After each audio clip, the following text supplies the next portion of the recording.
find the remains of my expedition and you will have your proof. Tenzin will guide you. One of the advantages of having actors who do both the voice and the physical performance on the stage is that you get this unique energy when actors interact with each other that you just don't get when you record everybody separately in a sound booth. Hello.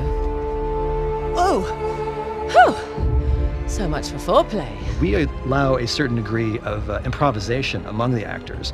You know, we have the scripts. They're never necessarily set in stone. If we come up with something better on the day of the shoot, or if one of our actors comes up with a funny ad-lib that works, you know, we use it. And if you record everything beforehand with completely different people, you'll never get that.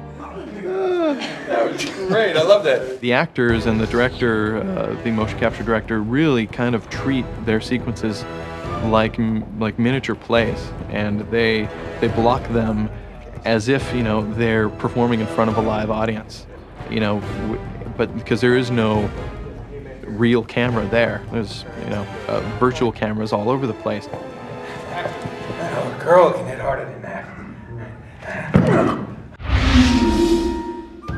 We work from an outline that we created at the beginning of the project. We flesh out the script and we work on the scenes as we go, and then when we get into the studio, we have a rehearsal day with the actors, we revise the material together, we get it up on its feet, we block it as if we were shooting film. Then the next day we get together and shoot it for real with the full crew there and the mocap suits and everything. And even then we'll revise them on its feet. So it's a really different process than most video games use. What is it? We split the take. We split the take 3 ways, then you and I disappear. Together. There's been a lot of instances where you have studios who record the voices separately from the mocap, and the end result almost always looks, at best, looks like pantomime, and at worst looks like people running around flailing their arms. Let's not forget who walked out on who. The nice thing about motion capture is, unlike a live action shoot where, you know, if one person is okay in one take but the other person isn't, you're kind of having to choose between one or the other. I can choose anybody's take from any performance at any time so that we can always get the best possible result. The reason we were actually trying to capture the audio on the stage is because that's basically when the actor's in the moment and they're giving their best performance, and it just feels a lot better than when we ADR it. Often that feels, you know, kind of canned. You are the reporter who has been biting at my heels.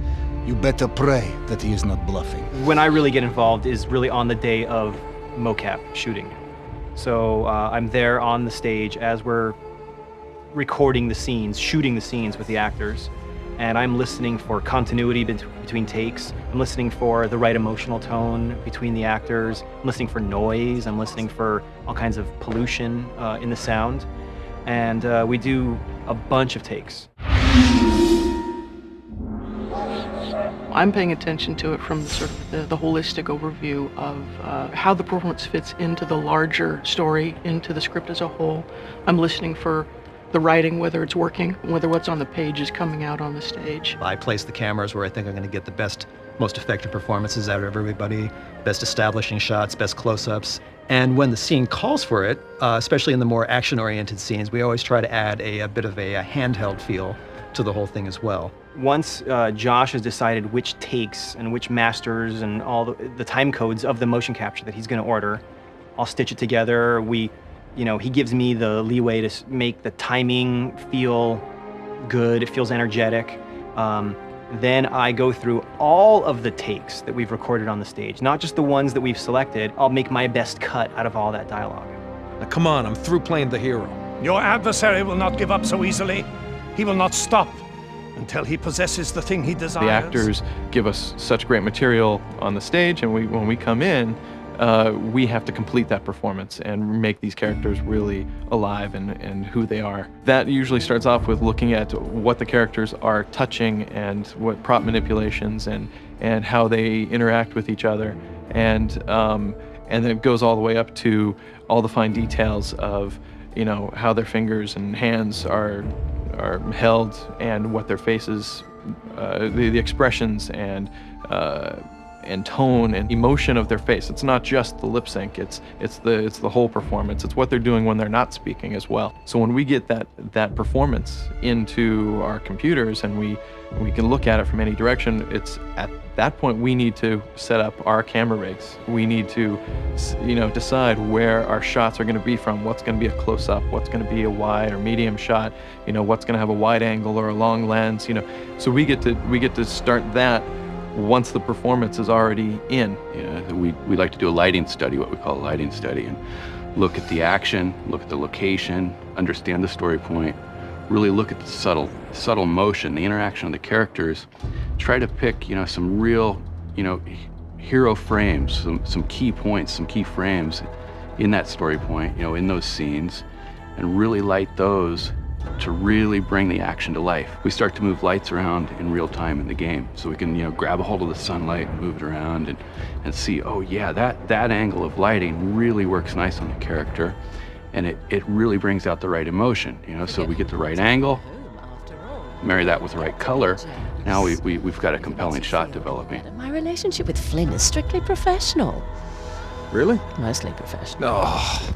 Often for the sounds in Uncharted 2, we will go out and actually do field recording. We've done that with a lot of the environment stuff. We also, record a whole lot of Foley as well. So, because we have all the characters that we have to cover, and their movesets are really, pretty extensive.